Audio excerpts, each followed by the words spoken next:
मैं डॉक्टर रमेश चंद्र मीणा आप सभी का आज के ई व्याख्यान में हार्दिक स्वागत व अभिनंदन करता हूँ। संयोजन के सिद्धांत व्याख्यान श्रृंखला की इस कड़ी में आज हम संयोजन के तृतीय सिद्धांत संतुलन के संबंध में जानने का महत्वपूर्ण प्रयास करेंगे और संतुलन पर एक विहंगम दृष्टि डालने का प्रयास इस ई व्याख्यान के माध्यम से किया जाएगा।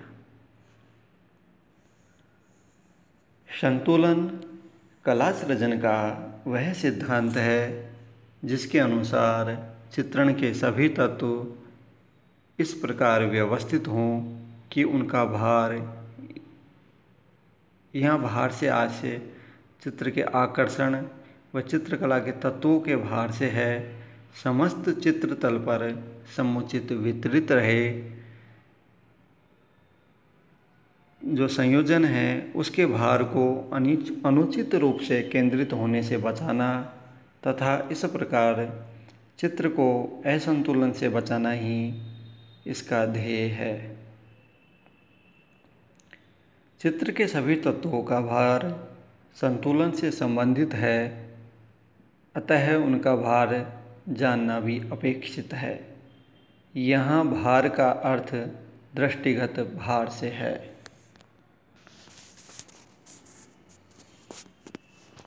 तो संतुलन हम देखते हैं कि कलाकृति में जो चित्रकला के सभी तत्व हैं, रेखा, रंग, तान, पोत, अंतराल, सभी एक साथ संयोजित होकर के संयोजन को दिशा प्रदान करते हैं। इन तत्वों का जो प्रयोग है वो एक तरह से कलाकृति में दृष्टिगत भार उत्पन्न करता है। अब इस दृष्टिगत भार को जो संतुलन का जो संयोजन का सिद्धांत है उसमें संतुलन तत्व व्यवस्थित रखने का प्रयास करता है।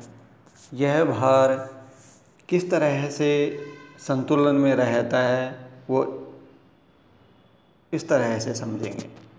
पहला है जो चित्रकला का तत्व वो रेखा है, तो हम प्रथमतः रेखा का भार जानने का प्रयास करेंगे।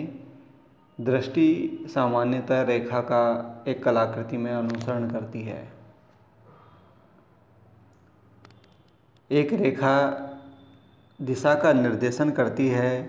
रेखा की गति व दिशा दर्शक की दृष्टि को प्रभावित करती है। कलाकार अपने चित्र के विषय अनुसार रेखाओं का प्रयोग करता है। वह रेखाओं की विविधता व उनके प्रभाव के अनुसार चित्र में संतुलन की व्यवस्था करता है। इस तरह से यह रेखा का भार है। कलाकार अपने अभ्यास से इस रेखा के भार को व्यवस्थित करने का प्रयास करता है। रेखा की जो शक्ति है संयोजन को अव्यवस्थित नहीं कर दे, अतः इसका अवरोध भी आवश्यक हो जाता है। इस तरह से एक ही दिशा में दौड़ने वाली जो अनेक रेखाएं हैं दृष्टि को बरबस उधर ले जाती हैं। अतः इनमें एक तरह से एक तरफ के झुकाव को कम करने के लिए उसके विरोधाभासी या उनमें अवरोधक रेखाओं का प्रयोग कर रेखाओं का भार चित्र में स्थापित किया जाता है। दूसरा है रंग का भार दूसरा है रूप का भार या आकार का भार।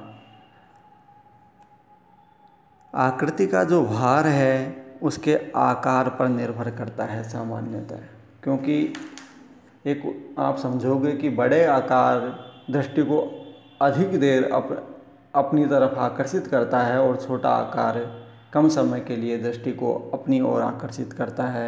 यही आकार का दृष्टिगत भार है। आकार का छोटा होना या बड़ा होना उसकी चित्रभूमि में स्थिति को निर्धारित करता है। छोटे व बड़े आकारों का संतुलित प्रयोग चित्र को आकर्षक बनाता है। कोई आकार जितना बड़ा होगा उसका भार उतना ही अधिक होगा, और आकार अनुपात में जितना छोटा होगा उसका भार उतना ही कम होता जाएगा। अतः बड़ा चित्र छोटे चित्र से भारी होता है, या यूँ कहें कि बड़ा आकार छोटे चित्र से अधिक दृष्टिगत भार लिए हुए होता है। सामान्यतः सीमा रेखा से अंकित सपाट तल का भार उस तल से कम होता है जो अधिक अलंकृत और जटिल सीमा रेखाओं द्वारा बनाया गया हो। इस तरह से चित्र में आकार के दृष्टिगत भार को संतुलित किए बगैर चित्र को में संतुलन का भाव नहीं आ पाता। तीसरा है चित्र के वर्ण का भार या संयोजन के रंग का भार। गर्म रंगों में आकर्षण शक्ति अधिक होती है, अतः उनमें अधिक भार होगा। ठंडे रंगों में अपेक्षाकृत आकर्षण शक्ति कम होती है, अतः उनका भार गर्म रंगों की अपेक्षाकृत कम होगा। वर्ण की सघनता भी उसके भार को प्रभावित करती है। रंगों की जो तान है वो भी रंगों के भाव को बढ़ाती है। गहरी तान वाला रंग अधिक प्रभाविता लिए हुए होता है तो अधिक दृष्टिगत भार लिए हुए होता है।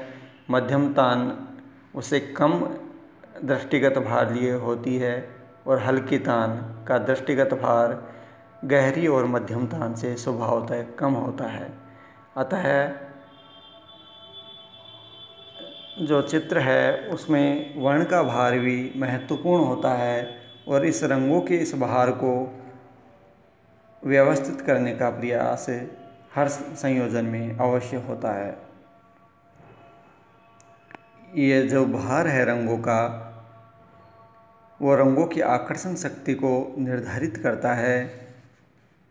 इस तरह से रंगों का जो भार है वो चित्र में ठंडे और गर्म रंगों का समुचित प्रयोग किया जाता है। उनका व्यवस्थित प्रयोग ही चित्र में रंगों के भार को व्यवस्थित करने में सहायक सिद्ध होता है। अब है तान का भार। तान का शक्तिशाली प्रयोग विरोधाभास आकर्षक होता है, जबकि संबंधित तान का आकर्षण कम होता है। इस तरह से हम देखते हैं कि तान के दृष्टिगत भार को भी समझकर कलाकृति में प्रयोग करना चाहिए, जिससे चित्र का संतुलन व्यवस्थित रहे। अब पोत का जो दृष्टिगत भार है वो किस तरह से कलाकृति में उपस्थित होता है और किस तरह से उसे संतुलन में रखा जाता है, यह समझने का प्रयास करेंगे। पोत सामान्यतः किसी भी वस्तु के धरातल के गुण को कहा जाता है। कलाकृति में प्रादर्श अनुरूप पोत का प्रयोग कर सामान्यतः प्रादर्श अनुरूप पोत का ही प्रयोग किया जाता है, और एक आकार या एक रूप और दूसरे रूप के पोतों का जो चयन है वह कलाकार उनके धरातल के गुण के अनुरूप कर सामान्यतः करता है, और उस तरह से उनमें सामंजस्य स्थापित करने का प्रयास करता है, जिससे जो पोत का भार है वो कलाकृति को असंतुलित नहीं कर दे। अतः कलाकृति में पोत के भार को भी संतुलित किया जाता है, जिससे पोत का दृष्टिगत भार एक तरह से अनुपात में हो, जिससे कलाकृति का जो भार है एक तरफ अनावश्यक नहीं झुक जाए, अधिक नहीं हो जाए। अतः कलाकृति में पोत के भार को भी संतुलित रूप में प्रयोग कर कलाकृति या किसी संयोजन में संतुलन की स्थापना की जाती है। अब है अंतराल का संतुलन। अंतराल के संतुलन से आशय है कि कलाकृति में अंतराल का सम व असम विभाजन किया जाता है, और जिससे यदि कलाकृति में सामान्यतः हम देखें तो सम विभाजन में होता है कि कलाकृति के जो अंतराल है वो समान दो बराबर भागों में विभाजित कर दिया जाता है, जिससे कि अंतराल का जो भार है, दृष्टिगत भार है, वह संतुलित अवस्था में रहता है। पर जब हम अंतराल व्यवस्था में असम विभक्ति को प्रयोग जब कलाकार करता है सामान्यतः, तब उसमें स्वभावतः अंतराल संतुलन नहीं रह पाता। फिर भी कलाकार उसमें विरोधाभास का प्रयोग कर उसमें चित्रण के जो अन्य तत्व हैं, रेखा, रंग, तान, पोत इत्यादि के दृष्टिगत भार का व्यवस्थित प्रयोग कर अंतराल की असम विभक्ति को भी एक तरह से संतुलन में स्थापित करने का प्रयास कलाकार करता है। इस तरह से जो चित्रभूमि होती है, जो अंतराल होता है, वह जगह या स्थान होती है जहाँ कलाकार अपने विचारों को मूर्त रूप देने का प्रयास करता है। उसमें भी सम और असम विभक्ति का प्रयोग कर कलाकार अंतराल संतुलन स्थापित करता है, अंतराल के दृष्टिगत भार को बराबर करने का प्रयास करता है, जिससे चित्रकृति संतुलित अवस्था में रहती है और कलाकार अपने भाव को सफल रूप से, एक संतुलित रूप से व्यक्त करने में सफल होता है। इस तरह से हम देखते हैं कि चित्र संयोजन में संतुलन का सिद्धांत एक तरह से कलाकृति के दृष्टिगत भार से संबंधित है।